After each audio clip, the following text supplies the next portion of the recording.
Hello and a warm welcome to News Across Nigeria. I'm Melinda Akinlami.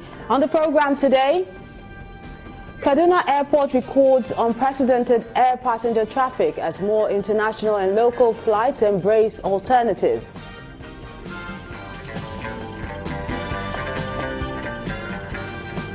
Governor Akinwumi Ambode commits to completing infrastructure projects across Lagos State.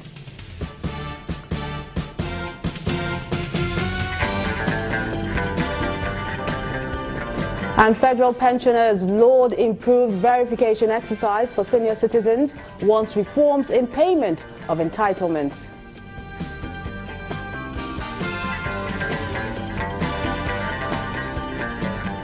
We begin with aviation. It has been a busy day at the Kaduna Airport as local airlines arrive in their numbers. About 16 inbound and outbound flights operated before noon. Now, most passengers have mixed feelings about the transit arrangement, while others are excited as the bus and train services are free. About 5 passenger loads of buses have left Kaduna for Abuja, while others have chosen to join the train. It's really been a very busy day at the Kaduna Airport as local airlines are arriving in their numbers. Statistics from the Federal Airport Authority of Nigeria shows that about 16 flights have arrived and 16 flights have departed. And for most of the passengers, it's a whole new experience. For those coming from Abuja, you either come in by road or rail, then connect by taxi to the airport.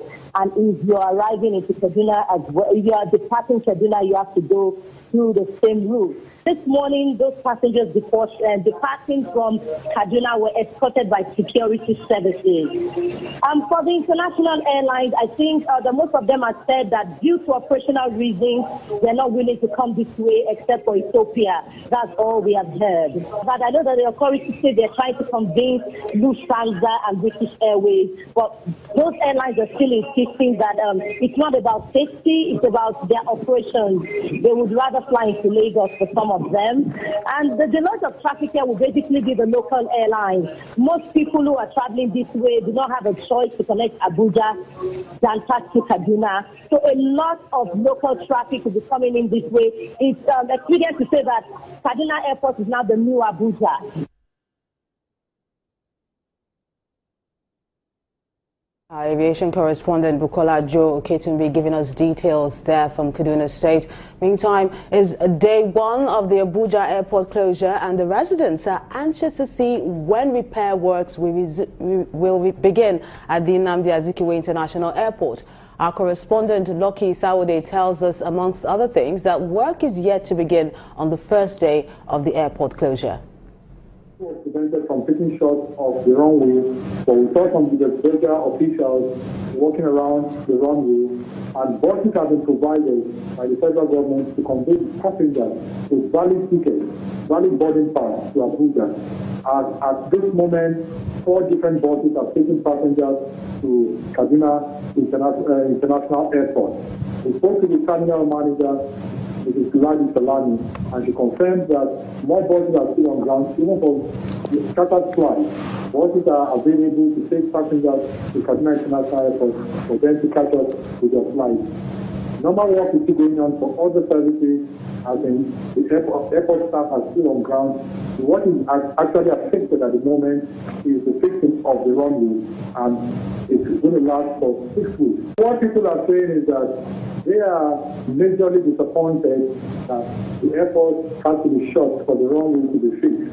They expected that it should have been maintained long before now. The inconvenience of having to travel from here another 2 hours to Kaduna to catch a flight, that's an additional travel time of 2 hours.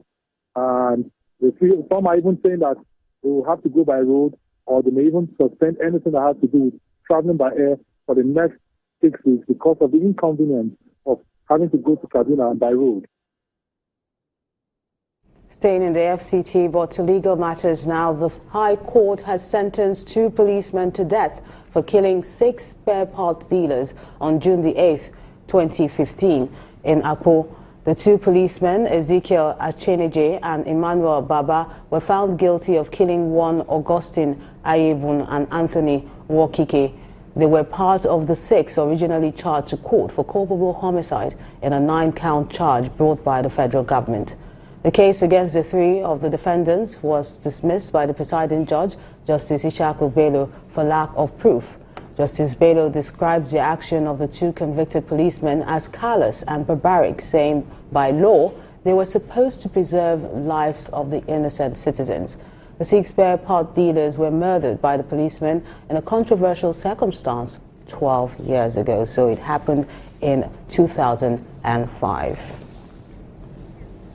The Osun State government has evacuated members of the Hausa community from the Sabo area after a brawl between some residents led to the loss of lives and destruction of properties worth millions of naira. It has declared a 2-day dusk to dawn curfew in Ile-Ife to bring the situation under control. This is the aftermath of the crisis in Ile-Ife, Osun State, an attack that left several killed and others injured. Residents of Sabo or Balufon area did not know what the day had in stock for them.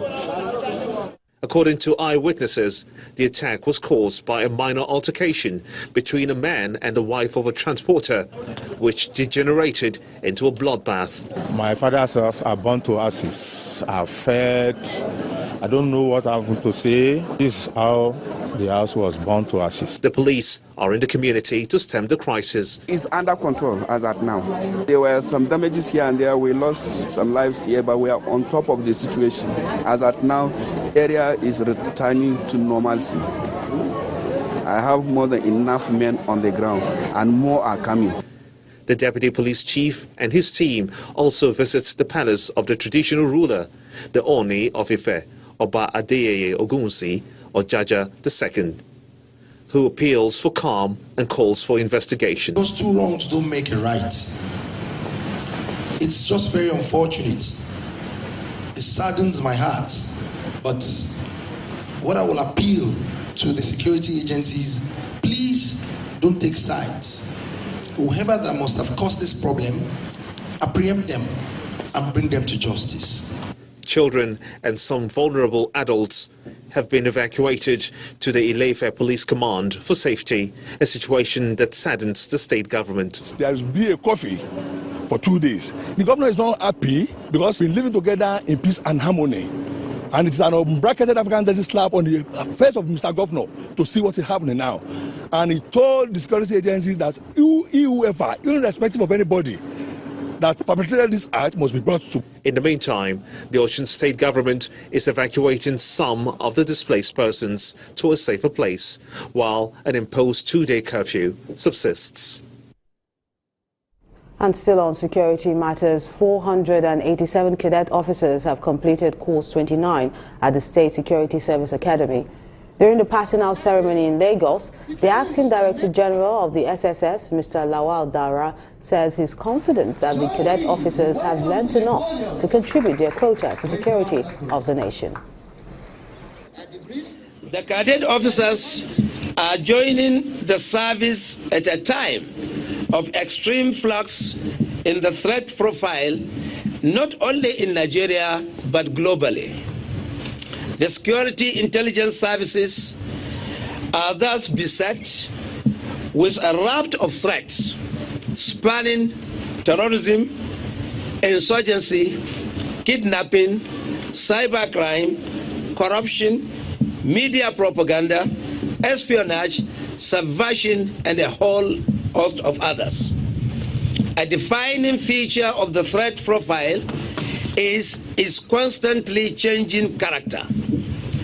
To effectively deal with this dynamic will require an equally constant flow of intelligence and hence your relevance.